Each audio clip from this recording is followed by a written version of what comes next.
Super one, सत्याचा बुलंद आवाज। नमस्कार, बड़ी खबर में आपका स्वागत है। मैं हूं आपके साथ तनु मलिक और आप देख रहे हैं न्यूज सुपर वन। चलिए खबरों की शुरुआत करते हैं पहली खबर के साथ। नोएडा में दिल्ली पुलिस की स्पेशल सेल के एसीपी ने खुद को गोली मारकर खुदकुशी कर ली। इस घटना के बाद एसीपी की पत्नी ने भी नोएडा स्थित अपने अपार्टमेंट की बालकनी से कूदकर खुदकुशी की कोशिश की और फिलहाल उसकी हालत गंभीर बनी हुई है। यह घटना सोमवार रात की है, जब दिल्ली पुलिस के एसीपी अमित कुमार सिंह ने खुद को कमरे में बंद कर अपनी सर्विस रिवॉल्वर से खुद को गोली मारकर खुदकुशी कर ली। एसीपी की खुदकुशी के बाद उनकी पत्नी ने भी चौथी मंजिल से कूदकर जान देने की कोशिश की। इस घटना के बाद सेक्टर 100 स्थित अपार्टमेंट के लोगों ने तत्काल नोएडा पुलिस को फोन कर मामले की सूचना दी, जिसके बाद पुलिस दोनों को नजदीकी अस्पताल में ले गई, जहां एसीपी को मृत घोषित कर दिया गया, जबकि उनकी पत्नी की हालत अभी गंभीर बनी हुई है। और तमिलनाडु में बाढ़ के हालातों को मद्देनजर रखते हुए मुख्यमंत्री जयललिता ने राहत और पुनर्वास के लिए 500 करोड़ रुपए के आवंटन की घोषणा की। जयललिता ने कहा कि पास के तंबरम में फंसे लोगों को बचाने के लिए सेना की मदद मांगी गई है। उन्होंने कहा कि मैंने तत्काल प्रभाव से राहत और पुनर्वास के लिए 500 करोड़ रुपए आवंटित किए हैं। जयललिता ने कहा कि राहत और पुनर्वास के अलावा प्रभावित लोगों को मुआवजा देने में भी इस राशि का इस्तेमाल किया जाएगा। राज्य में बाढ़ की घटनाओं और बिजली गिरने और डूब जाने की घटनाओं में 71 लोगों के मारे जाने की खबर है। जयललिता ने पिछले सप्ताह बाढ़ से जुड़ी घटनाओं में मारे गए लोगों के परिवार को पिछले हफ्ते मुआवजा 2.5 लाख रुपए से बढ़ाकर 4 लाख रुपए करने की घोषणा की थी। मुख्यमंत्री ने एक बयान में कहा था कि उन्होंने अधिकारियों को राहत और बचाव कार्य तेज करने का निर्देश दिया है। प्रभावित जिलों में सरकार के प्रयासों का जिक्र करते हुए उन्होंने कहा कि 683 ग्रामीण क्षेत्रों में 671 में बिजली आपूर्ति बहाल कर दी गई है। बीजेपी सांसद साक्षी महाराज ने समाजवादी पार्टी के महासचिव आजम खान पर बड़ा हमला किया है। पेरिस हमले पर आजम खान के बयान को निंदनीय बताते हुए सांसद ने कहा कि लगता है कि आजम खान आतंकी संगठन ISIS से जुड़े हुए हैं। बीजेपी सांसद ने कहा कि आप खुद ही देख लीजिए, पेरिस में इतना बड़ा हमला हुआ, 150 लोग मारे गए, करीब 200 से अधिक लोग घायल हो गए, और आजम खान कहते हैं कि ये एक्शन का रिएक्शन है। ये कैसा बयान है? उन्होंने कहा कि ये एक्शन का रिएक्शन है। मुझे तो लगता है कि कहीं इनका आतंकी संगठन के साथ साठगांठ तो नहीं है। साक्षी महाराज यही नहीं रुके, उन्होंने आजम खान पर जुबानी प्रहार करते हुए कहा कि मुझे तो ये लगता है कि आजम खान से पूछकर ही अलकायदा की टारगेट लिस्ट तैयार होती है। उन्होंने कहा कि जब भारत में आतंकी हमला हुआ तो पूरे वैश्विक समुदाय ने इसे सांप्रदायिक बताया था। दुनिया 2 हिस्सों में बटी हुई है, एक जो मानवता के साथ है और जो दूसरे वो जो आतंकियों का समर्थन करते हैं। और फरीदाबाद के ESI हॉस्पिटल में एक बार फिर बड़ी लापरवाही देखने को मिली, जब एक महिला की डिलीवरी की ऑपरेशन के दौरान डॉक्टर ने गलती से बच्ची के गले पर ब्लेड मार दिया, और जब काफी देर तक डॉक्टर ने परिजनों को कुछ नहीं बताया तो परिजनों के सब्र का बांध टूट गया। उन्होंने शोर शराबा करना शुरू कर दिया। तब जाकर परिजनों को मालूम हुआ कि डॉक्टर की गलती से बच्ची के गले पर ब्लेड लगा और बच्ची की हालत नाजुक है। आनंद फानर में अस्पताल ने बच्ची को निजी अस्पताल में रेफर कर दिया है। इस लापरवाही को लेकर अस्पताल के मेडिकल सुपरिटेंडेंट ने जांच करवाने का आश्वासन दिया है। वैसे तो सरकारी अस्पताल में लापरवाही के मामले आए दिन सामने आते रहते हैं, लेकिन इस बार ESI हॉस्पिटल में डिलीवरी ऑपरेशन के दौरान डॉक्टर की लापरवाही का खामियाजा उस नवजात को भुगतना पड़ा जो अभी इस दुनिया में आया ही नहीं था। ऑपरेशन के दौरान ही डॉक्टर की लापरवाही से बच्ची के गले पर सर्जिकल ब्लेड लग गया। काफी देर तक डॉक्टर परिजनों के सामने आने से बचते रहे, लेकिन परिजनों द्वारा हंगामा करने पर आखिरकार डॉक्टर को सच बताना ही पड़ा और इस पर परिजन आपस से बाहर हो गए। उन्होंने पुलिस को बुला लिया। बच्ची की हालत को गंभीर देखते हुए अस्पताल प्रशासन ने आनंद फानर में बच्ची को निजी अस्पताल में रेफर कर दिया, जहां उसकी हालत गंभीर बताई जा रही है। परिजनों का आरोप था कि इस ऑपरेशन को करने वाले डॉक्टर उर्मिला पहले भी इस तरह की लापरवाही कर चुकी है।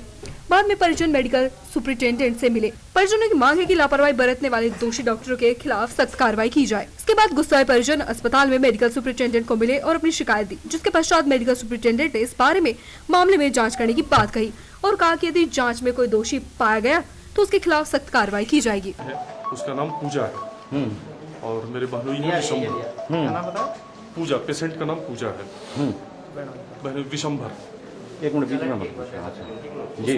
विशंभर है, उनकी वाइफ है पूजा, मेरे बहन बहनोई है। तो आज उनका ऑपरेशन से डिलीवरी का था, सिजेरियन इन्होंने बोला था कि ऑपरेशन होगा और डिलीवरी हो जाएगा। डॉक्टर ने बोला सब कुछ ओके है, कोई दिक्कत नहीं, खून की कमी है, आप 2 यूनिट ब्लड लेते हो। एडमिट सर इन्होंने बृहस्पतिवार को किया हुआ है। शुक्रवार को 1 यूनिट हमने ब्लड दे दिया। उसके बाद सर बृहस्पतिवार को दे दिया, शुक्रवार को इन्होंने चढ़ाया। एक बोला कि ऑपरेशन के दौरान चढ़ाएंगे। आज ऑपरेशन होना था, 9:30 बजे OT में ले गए।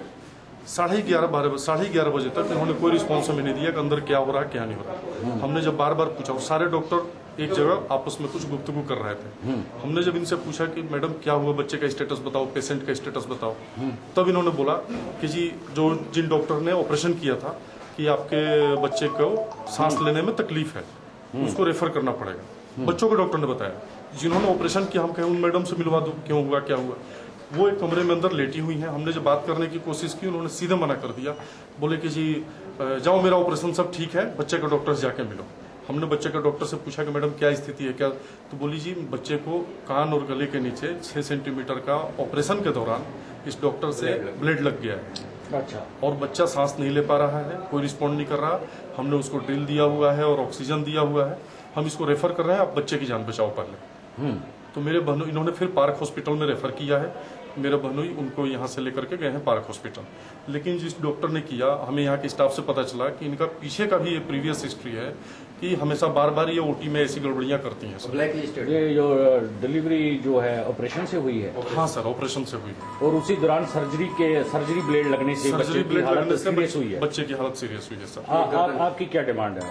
हमारी डिमांड है सर इस डॉक्टर के खिलाफ कार्रवाई किया जाए, क्योंकि मान लीजिए ये जब पीछे से ब्लैक लिस्टेड है, ऐसा रेगुलर करती आ रही है, तो यहाँ का जो एडमिनिस्ट्रेशन है उसको देना नहीं चाहिए वो ऑपरेशन। अब किसी की जान की कीमत। डॉक्टर का नाम क्या है? Doctor Urmil. Doctor Urmil? Urmil lady doctor है, लेडी है, डॉक्टर उर्मिल है, इन्होंने ऑपरेशन किया है। हम चाहते हैं सर हमारे बच्चा कहाँ से वापस आएगा, अगर उस बच्चे को कुछ हो गया तो किसी के जीवन की कीमत जो है वो नहीं हो सकती। सरासर लापरवाही, एकदम 100% सर, ये नेग्लिजेंस से इलाज के दौरान, और जो भी कानूनी कार्रवाई बनती है हम चाहते हैं। और इनके अगेंस्ट प्रीवियस केस सब फोटो लिया अपने मोबाइल से बच्चे? नहीं सर, इन्होंने हमें बच्चे के पास जाने ही नहीं दिया। अभी रेफर किया है तो वहाँ है सर डॉक्टर। हम तो यहाँ अपनी सिस्टर को देखने और फैमिली को समझाने में। सिस्टर अंदर ओटी में है सर। सिस्टर को नहीं पता, हमने नहीं बताया है, क्योंकि ऑपरेशन से हुआ वो टेंशन हो जाएगी, हमने उसको नहीं बताया। हमने अपनी फैमिली को समझाने बुझाने में भी। अभी आपकी किसी डॉक्टर से बात हुई है आपकी इस मामले में? नहीं सर, कोई बात करने नहीं आ रहा, कोई तैयार नहीं बात करने को। इवन हमने 100 नंबर डायल करके पुलिस को भी बोला, पुलिस के 2 कांस्टेबल ये लोग हैं, इनसे भी कोई बात करने को तैयार नहीं। सीएमओ से कोशिश किया आपने बात करने? हमने ट्राई किया सर, मिली नहीं। सीएमओ से नहीं मिला? नहीं सर, कोई नहीं मिला। मेरे संज्ञान में आया है कि सिजेरियन के दौरान जो बच्चा है उस पे उसके कान के पास थोड़ा सा कट लगा है। तो मैंने जो है इसके लिए जो लिखित हमारे पास शिकायत आ रही है, उसके बाद हम उसकी जांच करवाएंगे, और जो भी इसमें अगर हमारी कोताही पाई जाती है तो उस संबंधित चिकित्सक या जो भी संबंधित लोग हैं उनके खिलाफ हम जरूर कार्रवाई करेंगे। फरीदाबाद में देर शाम प्रहलादपुर गांव के रहने वाले व्यक्ति विनोद की गोली मारकर सरेआम हत्या कर दी गई। परिजनों और गांव के लोगों ने शव को दिल्ली मथुरा रोड पर रखकर जाम लगा दिया। भारी पुलिस बल मौके पर पहुंच गया और कई घंटों के बाद जाम को देर रात खुलवाया गया। नेशनल हाईवे नंबर 2 पर मृत विनोद का शव रखकर प्रदर्शन और जाम लगाते दिखाई दे रहे ये लोग मृतक विनोद के परिजन और गांववासी हैं, जिसे देर शाम अज्ञात हमलावरों ने गोली मार दी थी। इसके बाद कुछ लोग उसे सेक्टर 16 स्थित निजी अस्पताल में छोड़कर भाग गए, जहां डॉक्टर ने उसे मृत घोषित कर दिया। गुस्साए परिजनों ने राष्ट्रीय राजमार्ग पर शव को रखकर जाम लगा दिया। परिजनों का आरोप था कि जिन लोगों ने विनोद को गोली मारी वही उसे अस्पताल में छोड़ गए।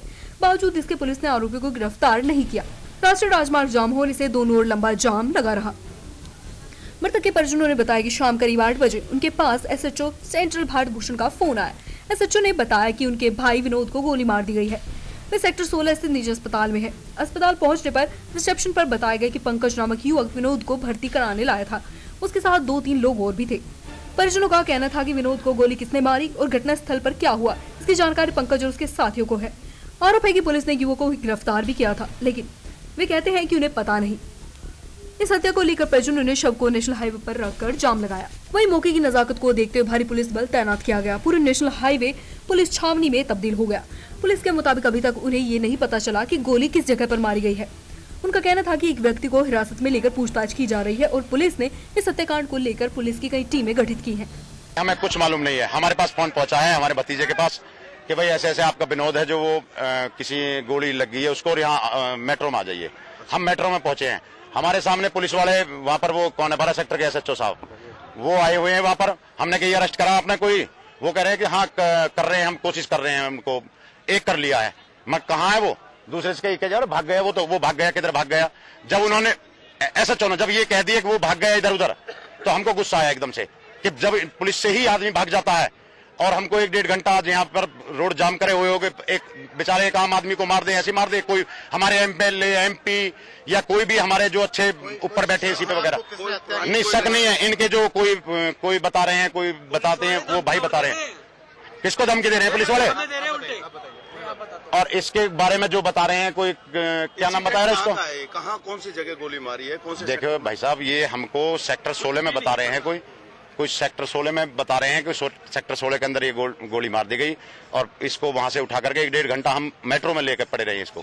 और जब मेट्रो में जब हमारी कुछ भी पुलिस ने थोड़ा सा भी फोन मिला रहे इसका, जो मर गया इसका फोन मिला रहे, फोन मिल रहा है, मन के जिसका लोकेशन देखना, एक बैठा के लेगा जी यहाँ मंदिर पे बोल रही है, चलो वहां छोड़ के पुलिस वाला हमारे आदमी को भाग आया। वो बेचारा उधर से पैदल रहा क्या रहा है, जब कह जी मेरे से कह दी देख ले यहाँ पर। किस बात से नाराजगी है? जाम जो लगाया हुआ है किस लिए लगाया हुआ है? हमारा ये है कि उनको अरेस्ट करा जाए अभी, आरोपियों को, चाहे यहाँ 2 दिन हो जाए, चाहे 2-4 और सरकार या पुलिस प्रशासन मारेगी गोली खाने के लिए तैयार। लेकिन आपको पता है आरोपी है कौन? नहीं, अगर आरोपी को तो पुलिस को देखना चाहिए ना, कौन किसके पास फोन आया, क्या हुआ क्या नहीं हुआ। हमें तो अभी तो इसका ही बहुत ज्यादा मैं अभी नहीं बता रहा हूँ। आपका नाम? आज पता चला है कि ये विनोद नाम का आदमी, जिसके जांघ में गोली लगने के कारण एडमिट हुआ है, तो उसकी वहाँ पे वो रोड डेथ हो गई। उसके बाद में ये लोग वहाँ से डेड बॉडी लेके और यहाँ पे रह। सर इंसिडेंट क्या हुआ है, किस तरीके से हुआ, कुछ जानकारी मिल पाई? कहाँ इंसिडेंट हुआ है? अभी इस बारे में पता नहीं। सर किसी कोठी में हुआ, कोई गाड़ी का लेन देन का बता रहे थे, उसके बाद क्या कुछ बता पाएंगे? इस बारे में जांच के बाद ही पता चलेगा। पुलिस की कार्रवाई क्या रहेगी? पुलिस दोषियों को गिरफ्तार करेगी। अच्छा, कुछ अभी तक ये पता नहीं चल रहा है कहाँ लगी थी गोली, कौन सी जगह पे थे ये लोग, कहाँ से कैसे निकले थे, कुछ जानकारी? अभी ये जानकारी में नहीं। हाईवे जाम किया गया है। हाँ, हाईवे के पिछले आधे पौने घंटे से हाईवे जाम है और पुलिस को पता ही नहीं कहाँ क्या हादसा हुआ है, क्यों लोग बैठे। नहीं, लोगों का तो पता है कि क्यों बैठे हैं। तो आरोपियों के लिए कोई टीम अलग से गठित की है? हाँ, आरोपियों के लिए टीम गठित की है। अभी पता कर रहे हैं कौन कौन आरोपी हैं। हमने एक बंदा राउंड अप किया हुआ है जिससे पूछताछ की जा रही है। भारतीय जनता पार्टी के 1 साल का कार्यकाल पूरा होने के बाद इनेलो ने सभी जिलों में शुरू किया पोल खोल अभियान। चुनावी घोषणा पत्र में भाजपा द्वारा किए गए वादों को पूरा न करने और प्रदेश में पिछले 1 साल से बढ़ी हुई महंगाई को लेकर इनेलो चला रही है भाजपा के खिलाफ पोल खोल अभियान। इनेलो के पोल खोल अभियान पर कैबिनेट मंत्री अनिल विज ने दी प्रतिक्रिया और कहा कि हमारी कोई पोल ही नहीं है तो इनेलो क्या खोलेगी। विज ने कहा कि सरकार में सारा काम पारदर्शिता से किया जा रहा है। सूबे में मनोहर सरकार का 1 साल पूरा हो चुका है, जिसके बाद से ही लगातार विपक्षी दल और विपक्षी नेता सरकार पर वादा खिलाफी के साथ साथ कई आरोप लगा रहे हैं। पहले पूर्व सीएम भूपेंद्र सिंह हुड्डा द्वारा सरकार पर सवालों की झड़ी लगाई गई, तो अब इनेलो ने प्रदेश सरकार के खिलाफ मोर्चा खोल दिया है। इनेलो ने प्रदेश के सभी जिलों में भाजपा के खिलाफ पोल खोल अभियान की शुरुआत की है, जिसके चलते सभी जिलों में इनेलो खट्टर सरकार की नाकामियां आम जनता के सामने पेश करेगी। वहीं दूसरी तरफ इनेलो ने इस अभियान को सरकार के मंत्री हल्के में लेते दिखाई दे रहे हैं। कैबिनेट मंत्री अनिल विज ने पोल खोल अभियान को लेकर अपनी प्रतिक्रिया देते हुए कहा कि सरकार की कोई पोल नहीं है जिसे इनेलो खोलेगी। विज ने कहा कि सरकार में सभी कार्य पारदर्शिता से किए जा रहे हैं और पारदर्शिता आए दिन बढ़ रही है। इसके साथ ही विज ने इनेलो पर तंज कसते हुए कहा कि अगर कोई इनेलो को अपनी राजनीतिक कार्रवाई करनी है तो वे करती रहे, इससे हमें कोई एतराज नहीं है। हमारी कोई पोल है ही नहीं जिसको वो खोल लेंगे। हमारी सरकार में तो सारा काम ट्रांसपेरेंसी से हो रहा है और दिन प्रतिदिन हम ये ट्रांसपेरेंसी और बढ़ाते जा रहे हैं। और ट्रांसपेरेंसी बढ़ाने के लिए बाकायदा हम टेक्नोलॉजी का सहारा ले रहे हैं, हम इंटरनेट का सहारा ले रहे हैं, हम सॉफ्टवेयर का सहारा ले रहे हैं और बहुत सारे काम हमने ऑनलाइन कर भी दिए। जैसे कोई भी टेंडर 50,000 से ऊपर का अब बिना ऑनलाइन के नहीं हो सकता है। अनेकों विभागों में हमने ये ऑनलाइन प्रक्रिया चालू कर दी है, तो हमारा क्या कोई पोल खोलेगा।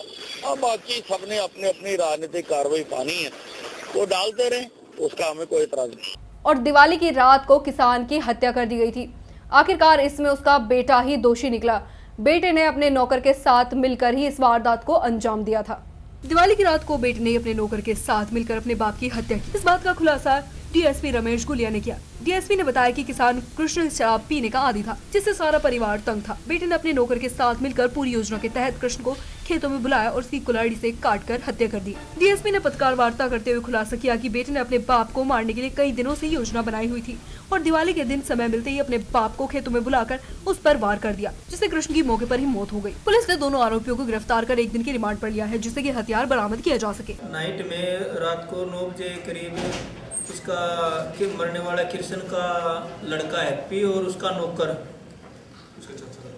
राजेंद्र, ये उससे बात कर उसको बातों में लेकर खेतों में लेकर गए कि भी अपने वहाँ पर ये रोज वगैरह खेतों में आते हैं, तो उनको भगाने के लिए वहाँ ले जाकर इन्होंने इसका मर्डर कर दिया, हैप्पी ने और राजेंद्र ने।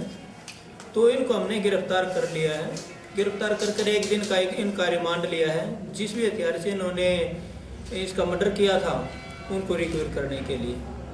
तो सर लड़का है उसका जो मर्डर किया? हाँ, उसका कृष्ण का लड़का है हैप्पी मर्डर करने में, और एक उसका नौकर है। सर क्या कारण रहा होगा जो कारण तो बस उसका यही था कि भी वो ड्रिंक वगैरह करता था काफ़ी सारी, और इसको जो उसका लड़के ने हमें अपने बयान दी कि भी ड्रिंक वगैरह बहुत करता था।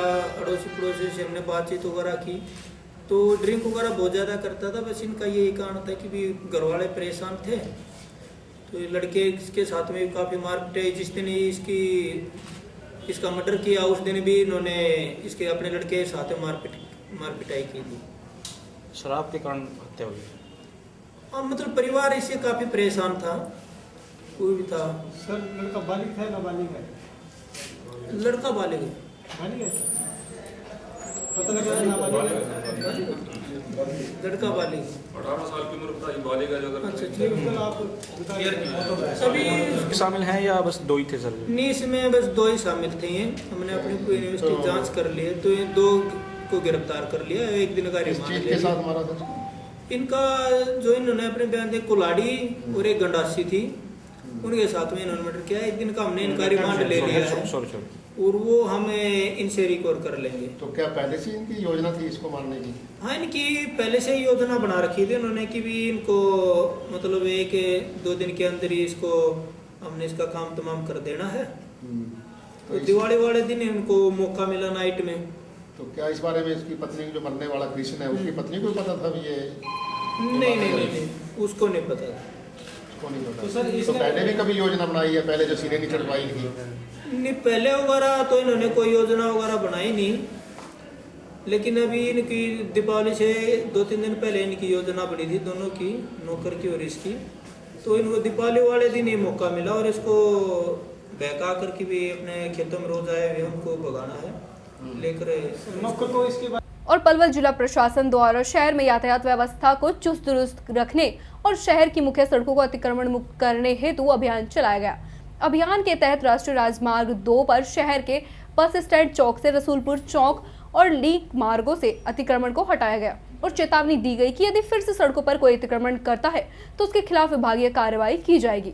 पलवल शहर में अतिक्रमण हटाओ अभियान के तहत यातायात प्रभारी बाबूलाल ने बताया कि नवनियुक्त पुलिस अधीक्षक राजेश दुग्गल के आदेशानुसार यह अभियान शुरू किया गया है। अभियान के तहत शहर की मुख्य सड़कों और सरकारी जगहों पर लोगों ने जो अवैध कब्जे कर अतिक्रमण किया हुआ उसे हटाया जा रहा है। उन्होंने बताया कि कई बार देखा गया है कि राष्ट्रीय राजमार्ग 2 पर शहर के मुख्य चौक चौराहों पर अतिक्रमण की वजह से यातायात व्यवस्था चरमरा जाती है, जिससे कई बार दुर्घटना तक हो जाती है। इसी के मद्देनजर अभियान के पहले दिन शहर के बस स्टैंड चौक से लेकर रसूलपुर चौक तक व लीक रोड से अतिक्रमण को हटाया गया।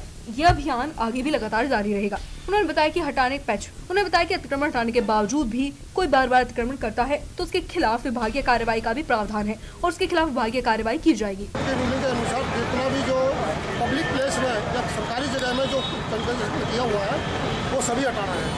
सारी सड़कें जनता की सुरक्षा के लिए, जनता के जो है भलाई के लिए, सहूलियत के लिए जो है ये सभी जो है कंजेक्शन हटाया जा रहा है ताकि जनता के वेलफेयर के लिए उसमें जो ये काम सभी जनता उसमें आराम से चल सके। तमाम रास्ता ब्लॉकिंग जहाँ है, रेडी वगैरह वाले हैं, जितने भी रेडी वगैरह लगाई हुई हैं उनको हम सभी को जो है थोड़ा पीछे कर रहे हैं जहाँ जगह मिल रही है और बाकी उनको हटा रहे हैं। जहाँ सर ये करीब जो है लगभग हमने इसको जो है 1 हफ्ते से ज़्यादा से जो है लगातार हम कंटिन्यू जारी रख रहे हैं और आगे भी जो है हम इसको जारी रखेंगे लगातार।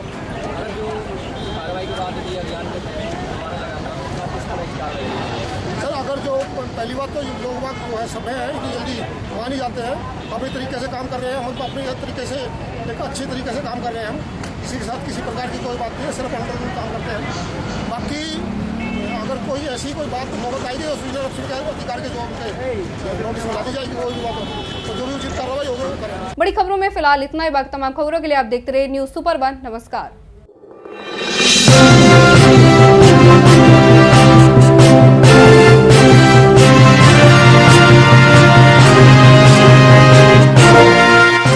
न्यूज सुपर 1, सत्याचा बुलंद आवाज।